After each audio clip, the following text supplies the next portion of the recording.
The coffee spilled at 11:47 p.m. on a Tuesday in October. And by midnight, a billionaire was questioning everything he'd ever been told about his family. What unraveled Carter Whitmore wasn't a failed merger or a corporate scandal. It was a waitress's necklace, a small silver sparrow with a blue enamel that should have been buried with his mother 30 years ago.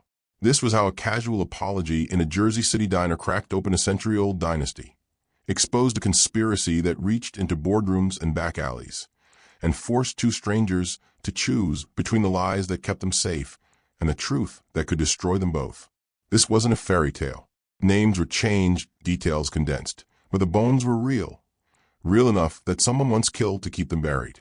There was blood, there were secrets, and there was a choice no one could forget. The Harbor Diner hummed like a living thing that refused to die. Fluorescent lights buzzed overhead.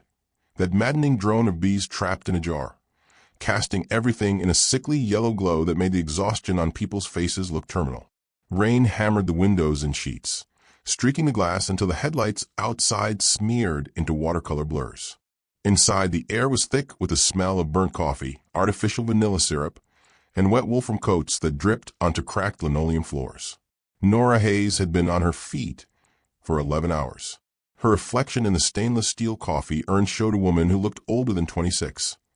Dark circles carved beneath her eyes like bruises, hair pulled into a bun that had given up hours ago, and a uniform that had seen better years. The vinyl boots were splitting at the seams, duct-taped in places where the foam stuffing tried to escape. The floors were stained with decades of grease and memories, patterns that no amount of mopping could erase. This was survival, not the dramatic kind that made headlines, but the slow, grinding kind that wore you down one double shift at a time. Nora's mother was in a nursing home across town, her mind slipping further away each month while the medical bills piled higher. Rent was due in 3 days. Her landlord had stopped accepting excuses 6 months ago. The heating system had died at 8:47 p.m., leaving everyone shivering. Nora's fingers were numb as she refilled coffee cups and forced smiles for customers who looked through her like she was furniture. The diner's owner had promised to fix it next week for the past 3 weeks. Next week never came at the Harbor Diner. Tomorrow barely showed up. The door opened at 11:47 p.m., and the temperature in the room seemed to drop another 5 degrees. Not from the wind, from the man who stepped through it. Carter Whitmore didn't belong in the Harbor Diner.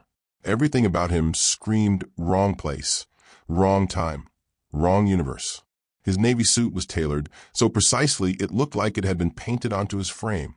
Italian wool that probably cost more than Nora made in 6 months. His shoes were polished to a mirror shine, the kind of shine that required staff and time and money most people couldn't fathom. A watch glinted at his wrist, elegant, understated, easily $80,000. His cologne arrived before he did, cedar and smoke, and something expensive that didn't have a name regular people would recognize. Behind him, a man in a dark jacket scanned the room with eyes that missed nothing. Security. Rafael Vega. Though Nora didn't know his name yet, he positioned himself 2 booths back, close enough to intervene, far enough to pretend he wasn't there. Carmen, the other waitress, had whispered it first. "That's Carter Whitmore. Whitmore Holdings. A billionaire." She said it the way someone might say hurricane or wildfire, a force of nature that destroyed things just by existing. But something was off. Carter Whitmore didn't travel alone. He traveled with entourages, assistants, lawyers who cleared rooms before he entered them. Tonight, it was just him and one security guard. No phone glued to his ear. No assistant hovering. No air of invincibility. His face was hollow. Eyes that normally commanded boardrooms looked distant, haunted. He moved like a man sleepwalking through someone else's nightmare. When he slid into the corner booth, he didn't demand the best seat or complain about the cracked vinyl. He just sat, shoulders slightly slumped, and stared at nothing. His phone lay face down on the table, untouched. For a man whose empire supposedly ran on his decisions, that phone might as well have been a corpse. Nora approached with her carafe and her practiced smile, the one that said, "I'm happy to serve you," while her feet screamed and her bank account wept. "Coffee." He barely looked up. His voice was flat, drained of the arrogance she'd expected. "Black." Just black. No demands. No dismissal. Just a man who looked like he'd lost something he couldn't name. Nora poured. Her hands, normally steady after years of doing this exact motion thousands of times, trembled.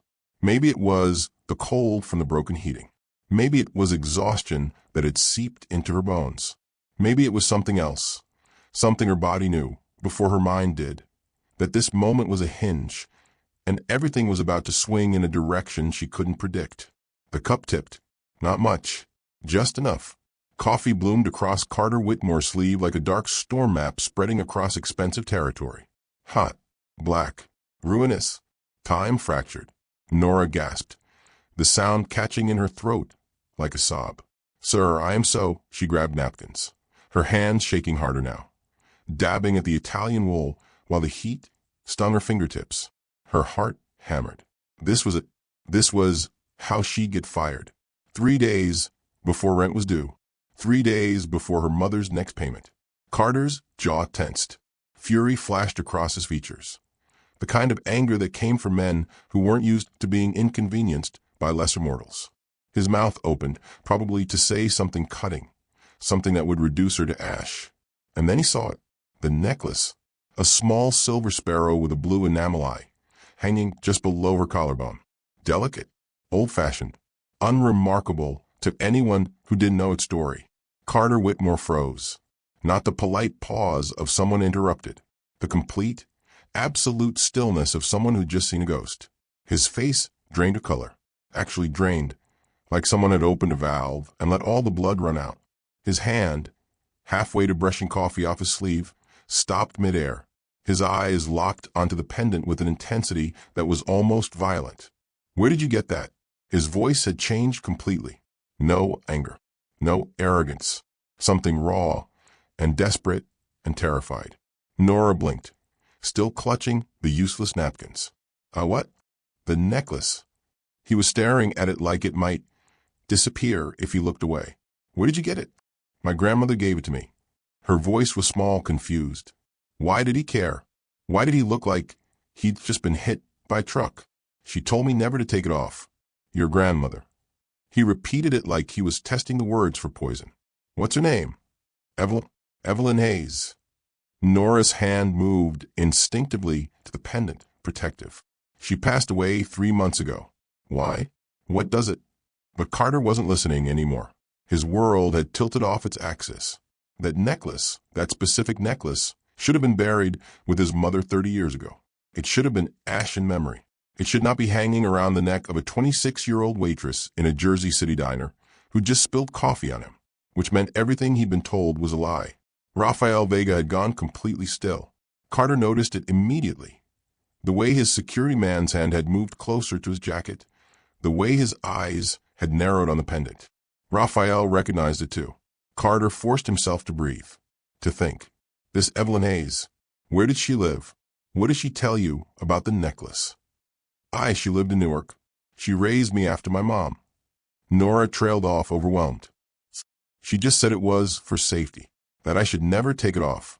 Safety from forgetting, she said. I didn't understand what that meant. Carter pulled out his wallet with hands that weren't quite steady. He extracted a black card, embossed letters, no phone number, just an address. The kind of card that opened doors regular people didn't know existed. I need you to come to this address tomorrow morning, 8 a.m. Bring the necklace. I don't. Please. The words sounded like it cost him something. I'll explain everything. I promise. Just come. He stood, dropped $200 bills on the table for a $5 coffee, and left with Raphael following close behind. The storm outside swallowed them whole. Nora stood there holding the card and the wet napkins, her mind spinning. What just happened? Why did a billionaire look at her grandmother's necklace like it was a detonation device? The rest of her shift passed in a fog. At 2 a.m., when she finally clocked out, she went to her locker in the back room. Her spare sneakers were there, her jacket, a brown envelope, tucked beneath her shoes, sealed with kitchen tape. It smelled faintly of lavender, Evelyn's scent, the one Nora would recognize anywhere. Her hands shook as she tore it open. Evelyn's handwriting, spidery and careful. For Nora. Do not open unless he finds you. He finds you, not someone.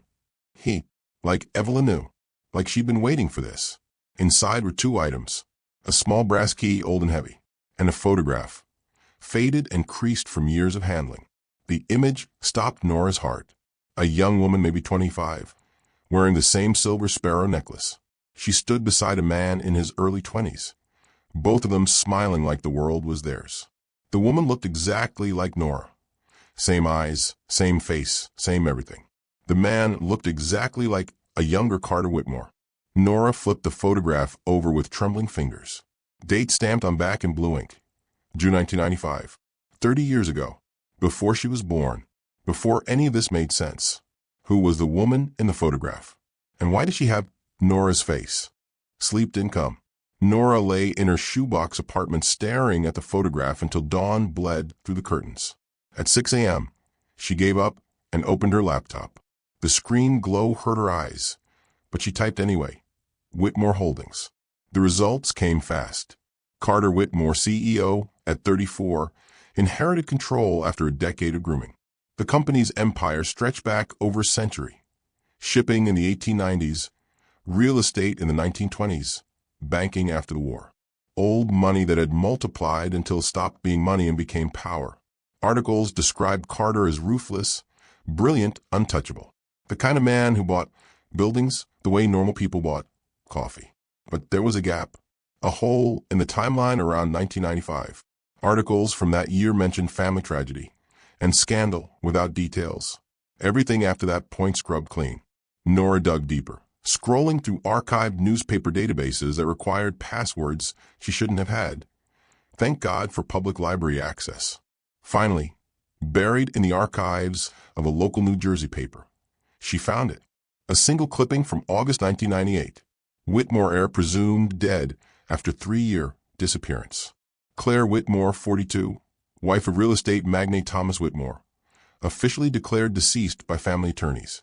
Mrs. Whitmore vanished in June 1995 amid allegations of financial impropriety. Family requests privacy. That was it. No investigation mentioned.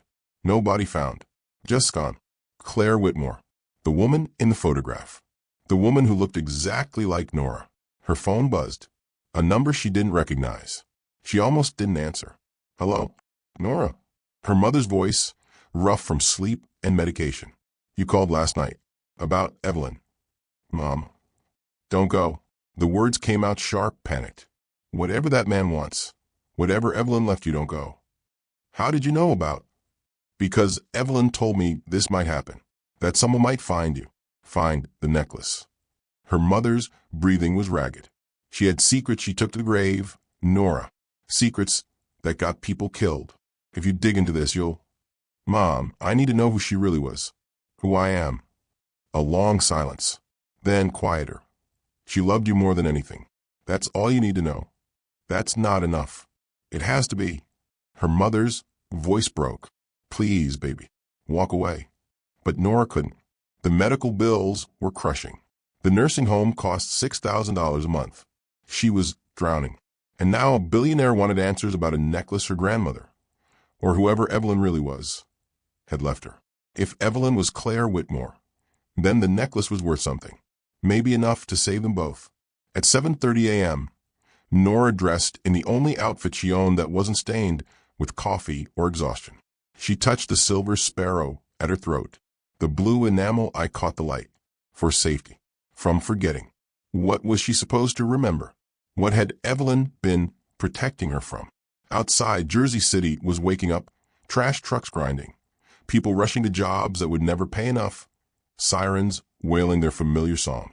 Nora walked to the subway station clutching the black card with the address Carter had given her.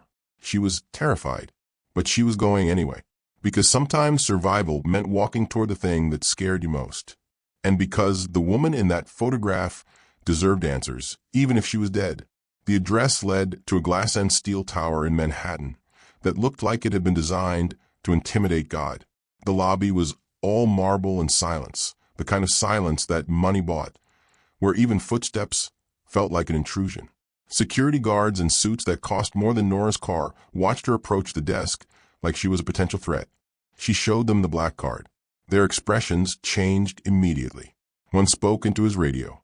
30 seconds later, Rafael Vega appeared. "Miss Hayes." He nodded. "Professional but not unkind. This way." The private elevator didn't have buttons. Rafael placed his palm on a scanner, and they rose in smooth, terrifying silence. 47 floors. Nora's ears popped. Her heart hammered. The doors opened directly into the penthouse. If the lobby had been impressive, this was obscene. Floor-to-ceiling windows overlooked the Hudson River, the view stretching from the Statue of Liberty to the George Washington Bridge. Art hung on walls that probably cost more than most people made in a lifetime, originals, not prints, by artists Nora recognized from museums. Everything was marble and chrome and cold perfection.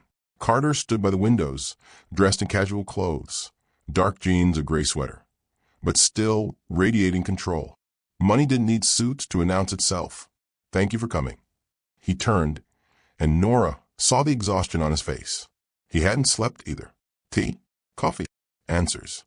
Nora's voice came out steadier than she felt. "You said you'd explain." A slight smile. "Almost respect." "Fair enough. Sit." She didn't. "Start talking." Carter studied her for a long moment. Then he gestured to Rafael, who left them alone. The door closed with a quiet, expensive click. "The necklace you're wearing belonged to my mother, Claire Whitmore." He said it like he was testing the words, seeing if they'd shatter. "She disappeared in June 1995. I was 12 years old. They told me she'd stolen $50 million from my father's company, that she'd run away with a criminal, that she was probably dead." Nora's hand moved to the pendant. "Evelyn? Was Claire?" Carter's voice cracked. "Wasn't she? That's why you look exactly like her. Why you have her necklace. Why that photograph is dated 1995. "I don't know." Nora pulled out the photograph, handed it to him. "This was in the envelope my grandmother left me. She wrote, 'Do not open unless he finds you,' like she knew you'd come." Carter stared at the image. His hand trembled. "That's my mother. And that's," he pointed to the young man beside Claire, "that's my uncle, Julian Whitmore, before my mother disappeared." "Your uncle?" "He runs Whitmore Holdings now. Took over after my father drank himself to death in 2003. Carter's jaw tightened. "He raised me, told me my mother was a thief and a liar, that she destroyed our family." The address led to a glass and steel tower in Manhattan that looked like it had been designed to intimidate God. The lobby was all marble and silence, the kind of silence that money bought, where even footsteps felt like an intrusion. Security guards in suits that cost more than Nora's car watched her approach the desk like she was a potential threat. She showed them the black card. Their expressions changed immediately. One spoke into his radio. 30 seconds later, Rafael Vega appeared. "Miss Hayes." He nodded. "Professional, but not unkind. This way." The private elevator didn't have buttons. Rafael placed his palm on a scanner, and they rose in smooth, terrifying silence. 47 floors. Nora's ears popped. Her heart hammered. The doors opened directly into the penthouse. If the lobby had been impressive, this was obscene. Floor-to-ceiling windows overlooked the Hudson River, the view stretching from the Statue of Liberty to the George Washington Bridge. Art hung on walls that probably cost more than most people made in a lifetime. Originals, not prints, by artists Nora recognized from museums. Everything was marble and chrome and cold perfection. Carter stood by the windows, dressed in casual clothes, dark jeans, a gray sweater, but still radiating control. Money didn't need suits to announce itself. "Thank you for coming." He turned, and Nora saw the exhaustion on his face. He hadn't slept either. "Tea? Coffee?" "Answers." Nora's voice came out steadier than she felt. "You said you'd explain." A slight smile. "Almost respect." "Fair enough. Sit." She didn't. "Start talking." Carter studied her for a long moment. Then he gestured to Rafael, who left them alone. The door closed with a quiet, expensive click. "The necklace you're wearing belonged to my mother, Claire Whitmore." He said it like he was testing the words, seeing if they'd shatter. "She disappeared in June 1995. I was 12 years old. They told me she'd stolen $50 million from my father's company, that she'd run away with a criminal, that she was probably dead." Nora's hand moved to the pendant. Evelyn? Was Claire. Carter's voice cracked. Wasn't she? That's why you look exactly like her. Why you have her necklace. Why that photograph is dated 1995. I don't know. Nora pulled out the photograph, handed it to him. This was in the envelope my grandmother left me. She wrote, "Do not open unless he finds you," like she knew you'd come. Carter stared at the image. His hand trembled. That's my mother. And that's, he pointed to the young man beside Claire. That's my uncle, Julian Whitmore, before my mother disappeared. Your uncle? He runs Whitmore Holdings now. Took over after my father drank himself to death in 2003. Carter's jaw tightened. He raised me, told me my mother was a thief and a liar, that she destroyed our family. Julian Whitmore looked like money and power had been sculpted into human form. Silver hair perfectly styled, suit that probably cost $10,000, watch that could buy Nora's apartment building. But it was a smile that made her skin crawl, charming and dangerous, like a knife wrapped in silk. And who is this? He moved closer, eyes fixed on the necklace. A friend. Carter stepped between them, protective. Julian, this isn't a good time. Clearly, Julian's smile widened, but his eyes stayed cold. Given that she's wearing Claire's necklace, the one that was supposedly buried with your mother. The air in the room changed, charged with something electric and terrible. You recognize it, Nora said. Of course I recognize it. I gave it to my sister-in-law for her 30th birthday. A family heirloom, nearly 200 years old. Julian turned to Carter. Where did she get it? Her grandmother. Carter's voice was tight. Evelyn Hayes. Julian went very still. Hayes. You know that name, Nora said. Not a question. I knew a woman named Evelyn Hayes once. Long time ago. Julian recovered smoothly, pulling out his phone. Carter, we need to talk. Privately. No. Carter crossed his arms. Whatever you have to say it here. Julian's pleasant mask slipped, just for a second. Nora saw something underneath. Calculation, anger, fear. Then it was back smooth as glass. Fine. That necklace is a family heirloom worth approximately $2 million. Possibly more at auction. If your friend came by it honestly, I'd like to purchase it. He pulled out a checkbook. Actually pulled out a checkbook like they were in a movie. Name your price. It's not for sale, Nora said immediately. Everything's for sale. Julian clicked his pen. $3 million. That's my opening offer. Carter moved forward. She said no. Carter, be reasonable. This is a piece of our family's history that you told me was buried with my mother. Carter's voice dropped to something dangerous, along with $50 million and a criminal conspiracy. Remember that story, Uncle Julian? The one you've been telling me for 30 years. The charming smile finally died completely. Julian's eyes went hard as diamonds. You don't know what you're digging up, nephew. Some graves should stay closed. Is that a threat? It's a warning. Julian pocketed his checkbook, straightened his tie. That necklace has been claimed by dangerous men. Men with long memories and longer reach. Wearing it makes you a target. Miss Hayes, Nora said. Nora Hayes. Hayes.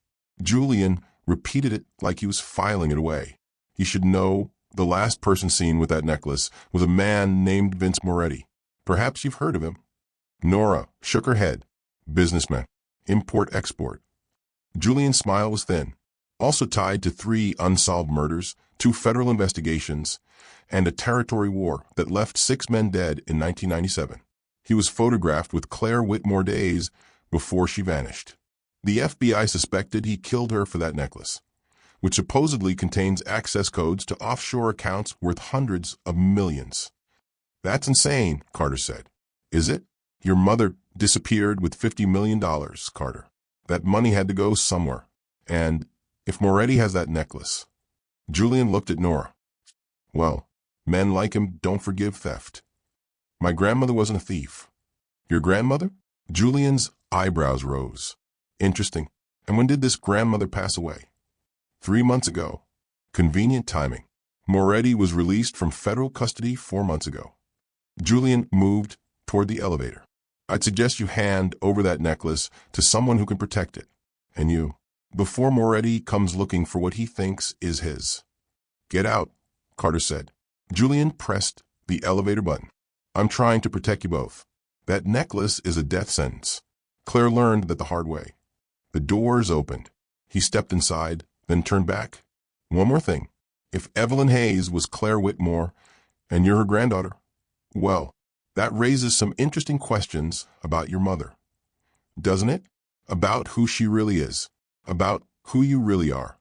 The doors closed on his smile. Nora stood frozen. Her mother. If Evelyn was Claire, then her mother was... "He's lying," Carter said. "Julian's always been a liar." "About which part?" Nora's voice shook. Carter didn't answer, because he didn't know, and that terrified both of them. "There's more." Nora pulled out the brass key from her pocket. This was in the envelope with the photograph. "Any idea what it opens?" Carter took it, turning it over in his hands. His breath caught. "I know exactly what this opens."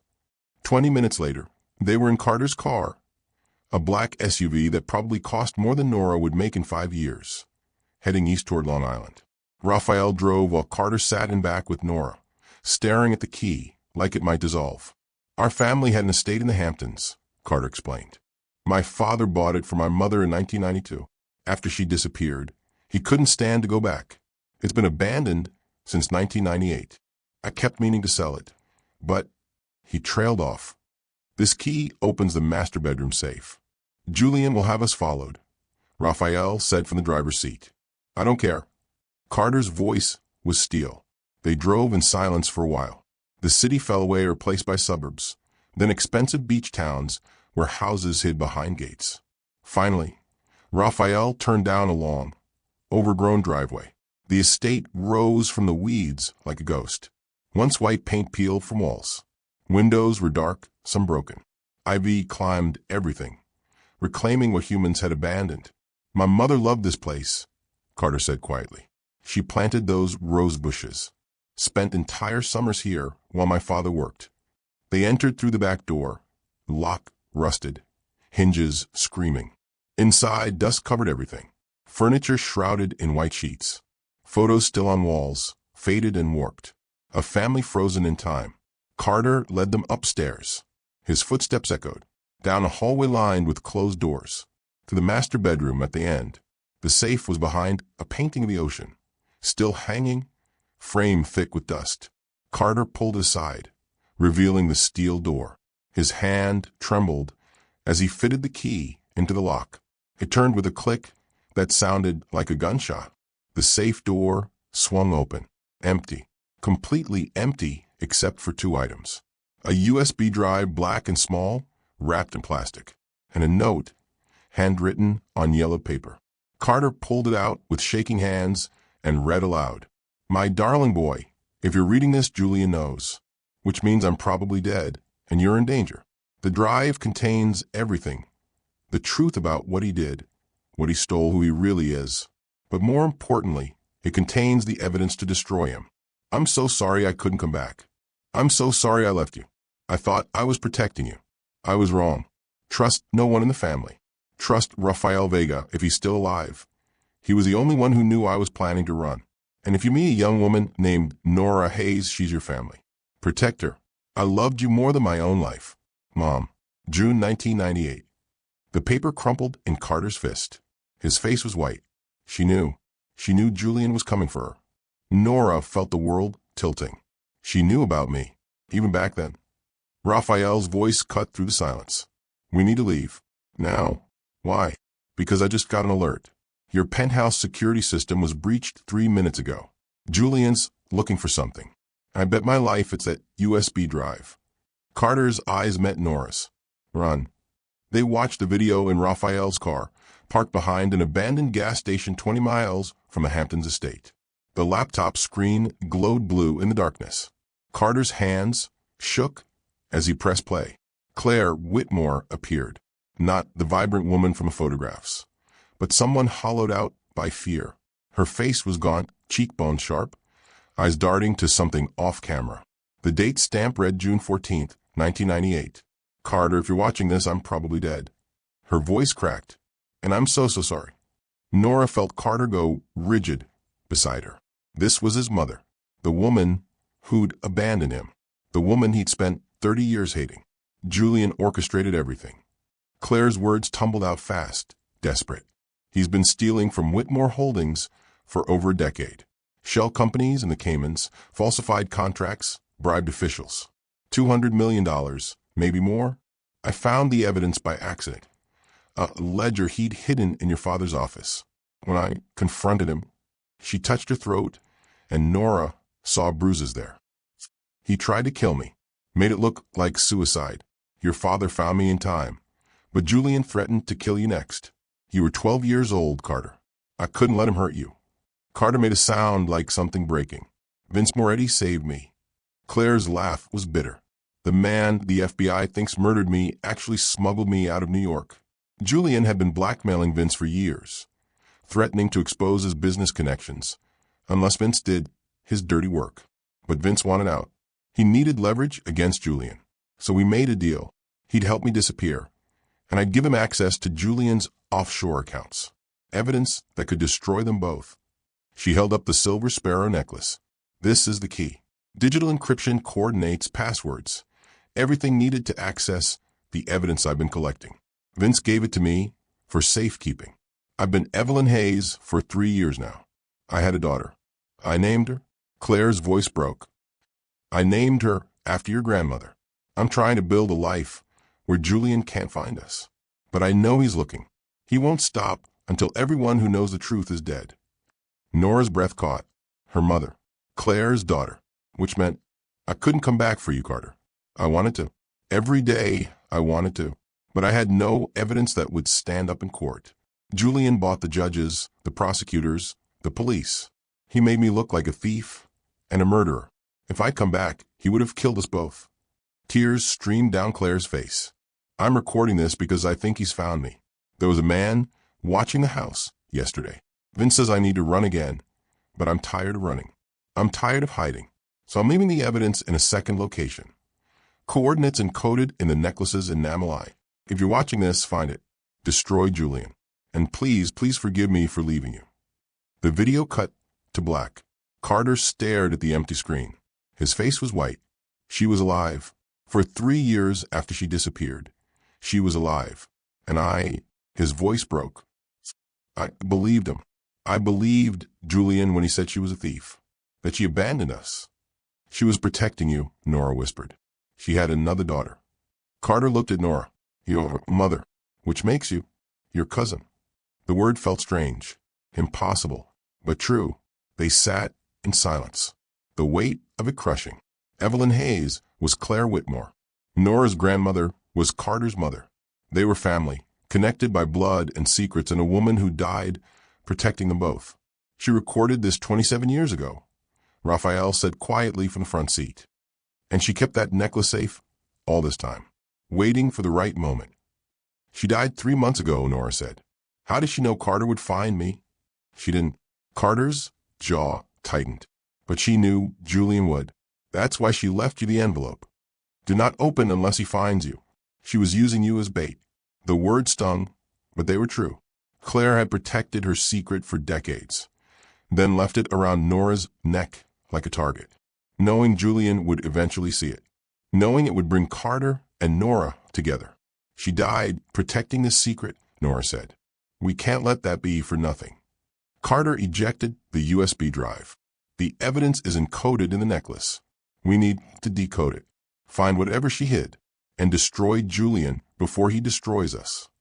But first, they had to survive the next 24 hours. They never made it off the estate property. 3 black SUVs blocked the driveway. Professional coordinated, not police. Men in tactical gear emerged before Raphael could reverse. He cursed through the car into gear anyway, tore across the lawn toward the back gate. Gunfire cracked the air. The rear window exploded. Nora screamed, ducking as glass rained down. Carter pulled her lower, covering her with his body. Raphael drove like he trained for this, which Nora realized he probably had. He crashed through a wooden fence, bounced across a neighbor's yard, hit the access road doing 60. More gunfire. A tire blew. The car fishtailed, slammed into a tree. Out.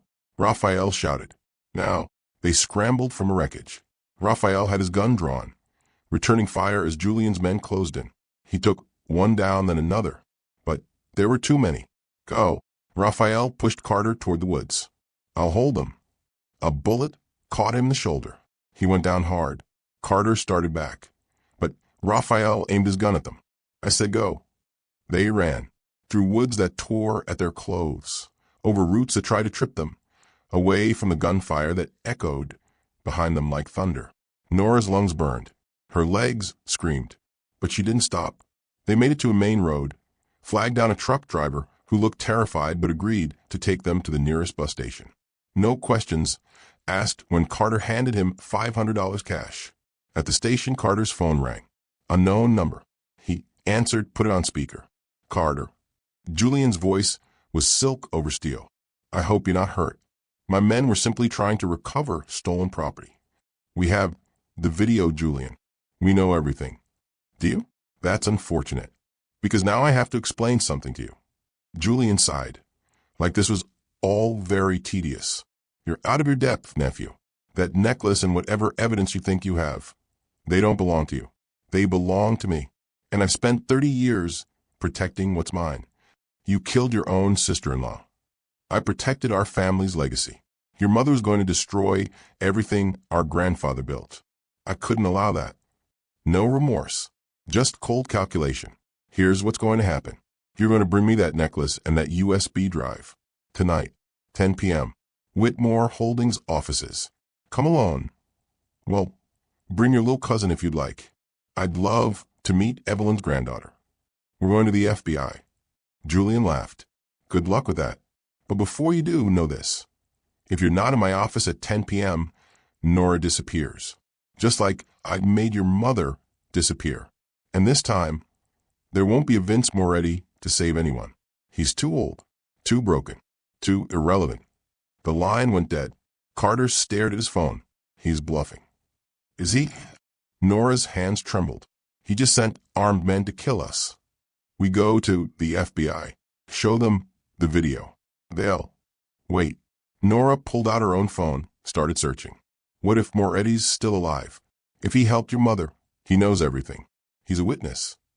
She typed fast, searching witness protection databases, public records, anything. And then there, a news article from 6 months ago. Former crime figure Vince Moretti relocated after federal cooperation deal. He's alive. Nora showed Carter the screen. He's in witness protection. Pennsylvania. If we can find him, get his testimony, we have corroboration. The video plus a living witness. Carter checked his watch. 4:37 p.m. We have less than 6 hours. Then we need to move. Now. They bought bus tickets with cash. Kept their phones off, so Julian couldn't track them. Sat in the back row where they could see everyone. Carter held the USB drive like it was a bomb. Nora touched the necklace at her throat. The key to everything. The target on her back. Raphael was injured, maybe dead. Julian controlled the law. And they were running out of time. But they had one chance. One witness who could confirm the truth and destroy Julian forever. They just had to find him before 10 p.m. The address led to a small town in western Pennsylvania where rust and poverty had settled in for the long haul. Moretti lived in a rundown house at the end of a street where the American dream had gone to die. Chain-link fence, overgrown yard. Windows covered with foil to keep out the world. Carter knocked. No answer. He knocked again. Mr. Moretti? We need to talk about Claire Whitmore. The door cracked open. A gun barrel appeared first. Then a face, old, weathered, suspicious. Vince Moretti, at 70-something, looked like he'd been through a war and lost. Gray stubble, hollow eyes. Hands that shook even while holding the weapon steady. Get lost. Claire sent us, Nora said quickly. She left me this. She pulled the necklace from under her shirt, let it catch the dying sunlight. Moretti's face went white. The gun lowered. Jesus Christ. Where did you get that? From my grandmother, Evelyn Hayes. She died 3 months ago. Evelyn. Moretti's voice cracked. He stood aside, gestured them in with the gun. Get inside, before someone sees you. The house was sparse, paranoid. Curtains drawn, multiple locks on every door. A police scanner crackling in the corner. Moretti moved like a man who expected bullets to come through the walls at any moment. Evelyn's dead?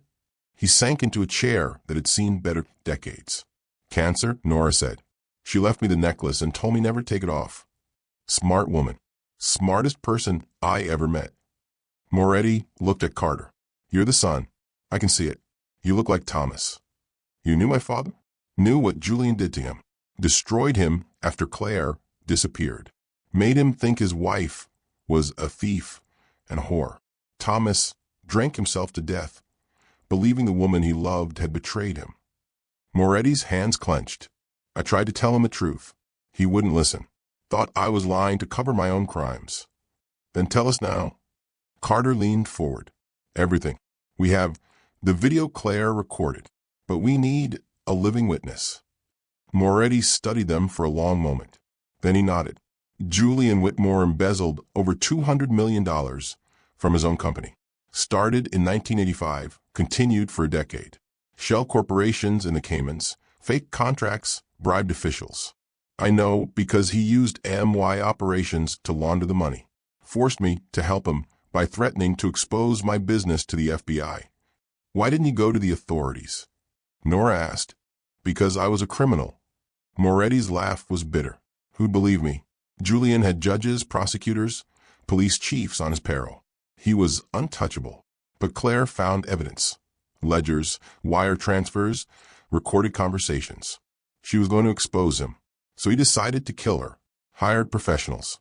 Made it look like suicide. But you saved her, Carter said. I couldn't let her die. Not when she was the only one brave enough to stand up to him. Moretti's voice softened. I loved her.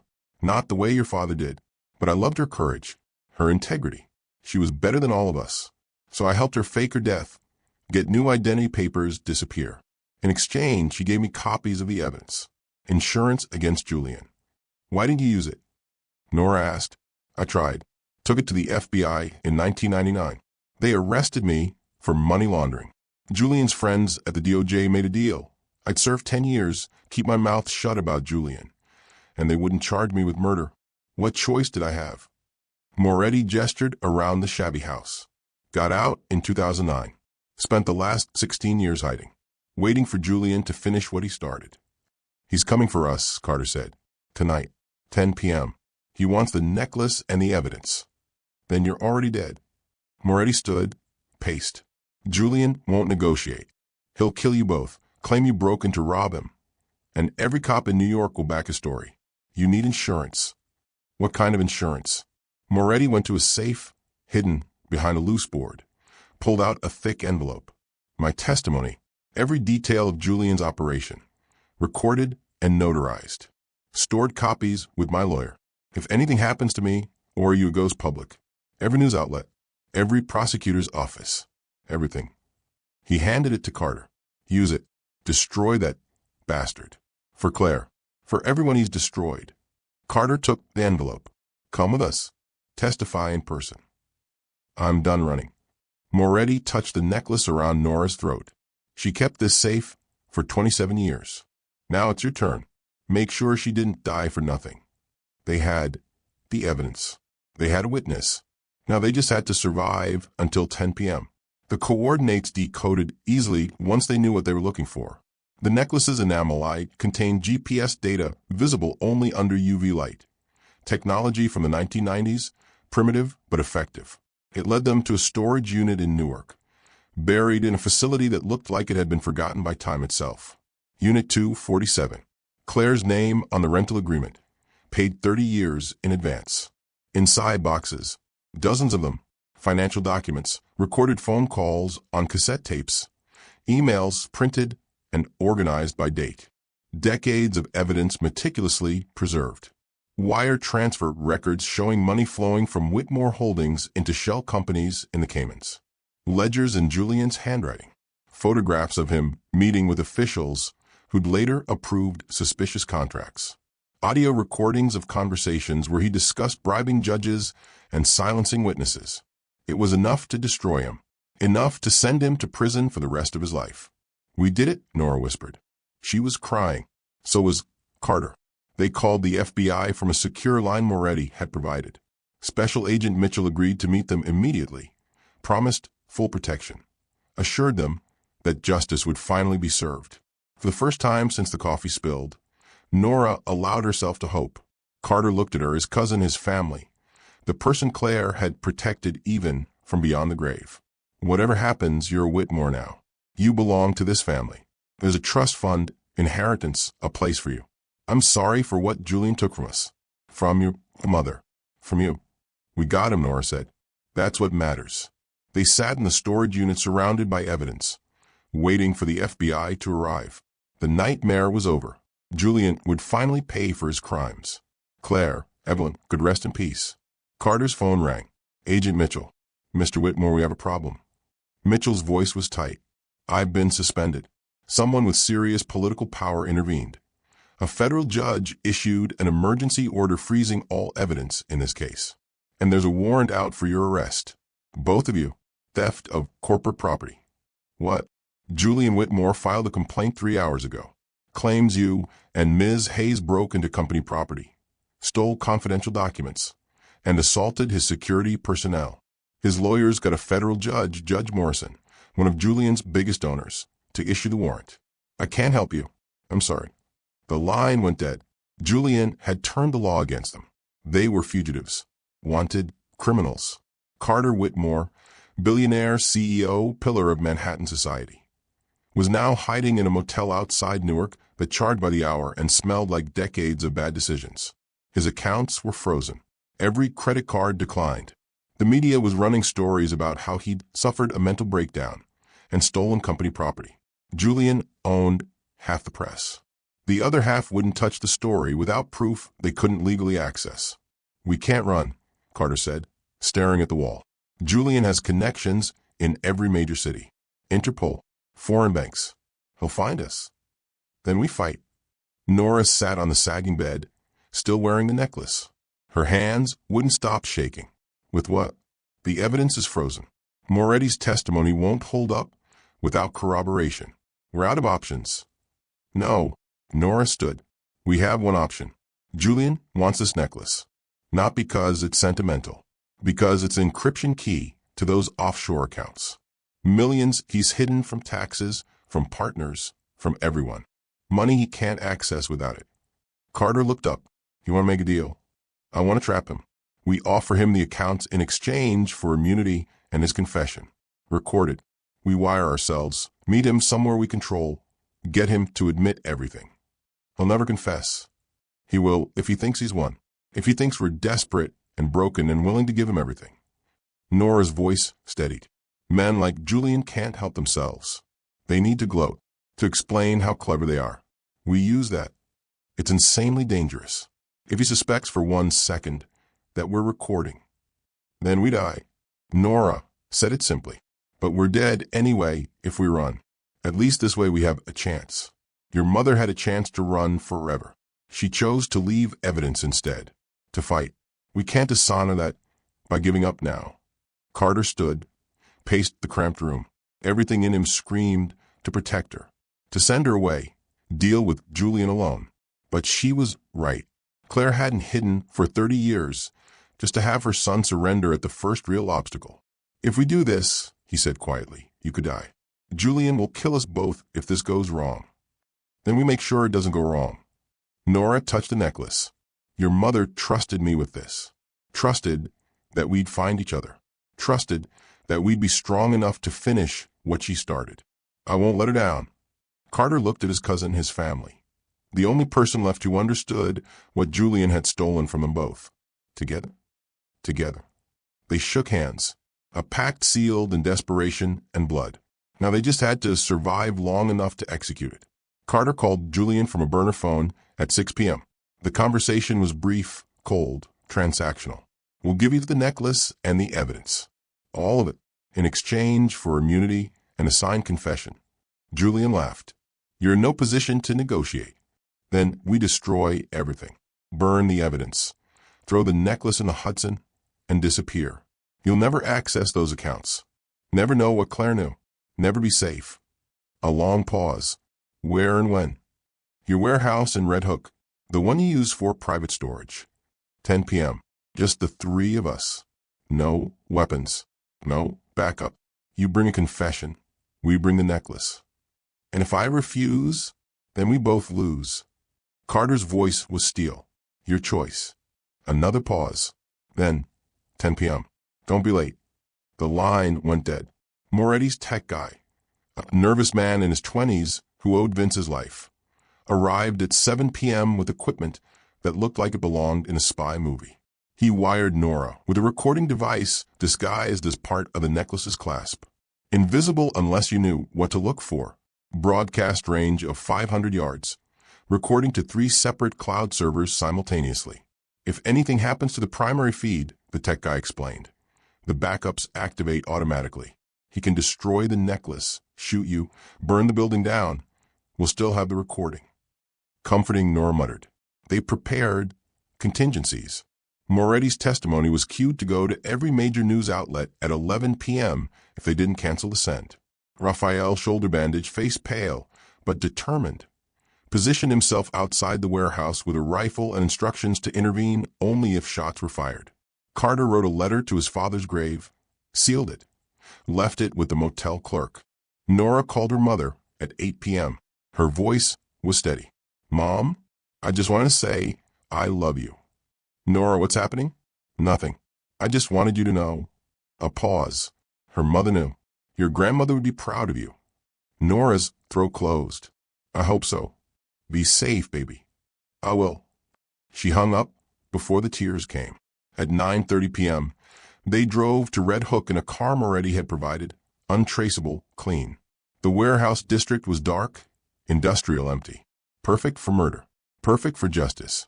Depending on how this went. Carter checked the recording device one more time. Active. Broadcasting. Last chance to walk away. Not a chance.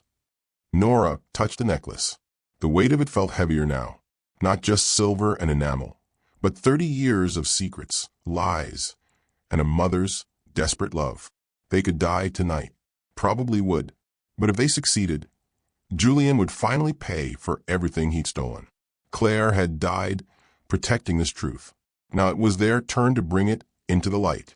At 9:58 p.m., they walked toward the warehouse doors. Together.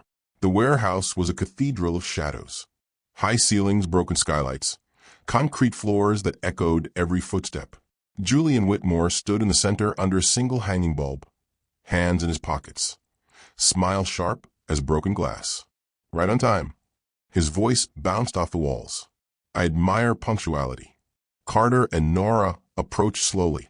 The recording device was active, broadcasting. Everything Julian said was being captured. We brought the necklace. Nora held up. Where's the confession? Confession. Julian's laugh was genuine. You actually thought I'd confess? Oh, Carter, your mother was smarter than this. We had a deal. No, you had desperation. I had patience. Julian pulled out his phone, pressed a button. See, I've been recording this entire conversation. 2 criminals attempting to extort a 70-year-old man, threatening him, demanding money. When I'm done editing this audio, it'll be evidence of your crimes, not mine. Carter's blood went cold. You're insane. I'm thorough. Julian reached out.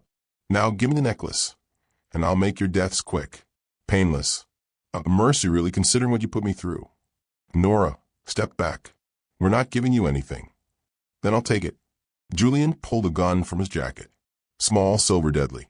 I'm a 70-year-old man defending myself from violent intruders who broke into my property. Every cop in New York will believe me, just like they believed Claire was a thief. The gun aimed at Nora's chest. Last words. Carter moved in front of her. You won't get away with this. I already have. Julian's finger moved to the trigger. Just like I got away with killing your mother. Just like I'll get away with killing you. The confession. He'd just confessed. The recording caught it. But it didn't matter if they were dead. Julian fired. The warehouse exploded. Glass shattered from above. Raphael crashed through the skylight. Rifle aimed. Shooting before he hit the ground. The bullet meant for Nora went wide, sparking off concrete. Chaos. Shouting. Julian diving for cover. Carter tackling Nora to the ground. Raphael rolling, coming up firing again. And then sirens. blue, and red lights flooding through the broken windows. The FBI had arrived. Raphael crashed into Julian like a freight train. They hit the concrete hard, grappling. The gun spun across the floor, useless. Julian fought with surprising strength for a man his age, desperate, vicious, clawing. His hand caught the necklace around Nora's throat. She screamed. The chain snapped. The silver sparrow hit the ground. The blue enamel eye flared to life. Light exploded from the pendant, a projector.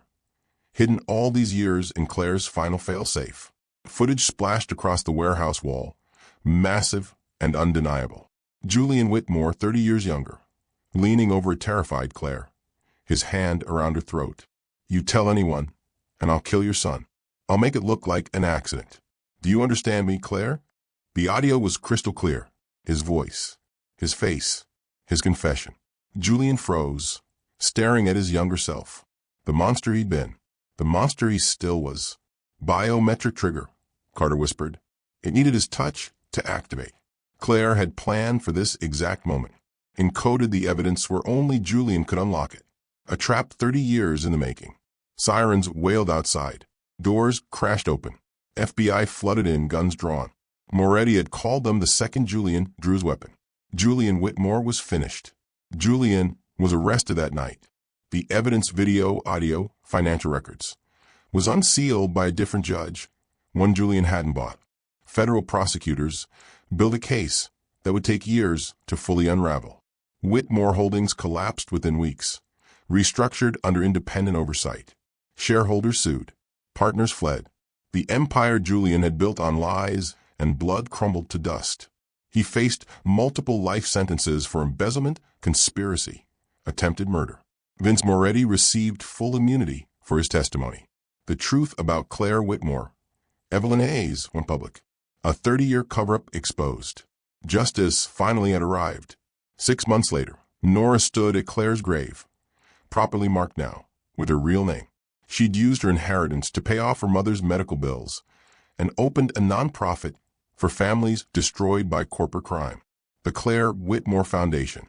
Carter had stepped away from business entirely, started teaching ethics at Columbia University. They visited the grave together every month, bringing flowers, sharing stories about the woman who'd sacrificed everything to protect them. Nora still wore the necklace, repaired, the projector removed. Just a silver sparrow now, a reminder. They'd become family, forged in fire and truth. It was never too late to reclaim stolen truth.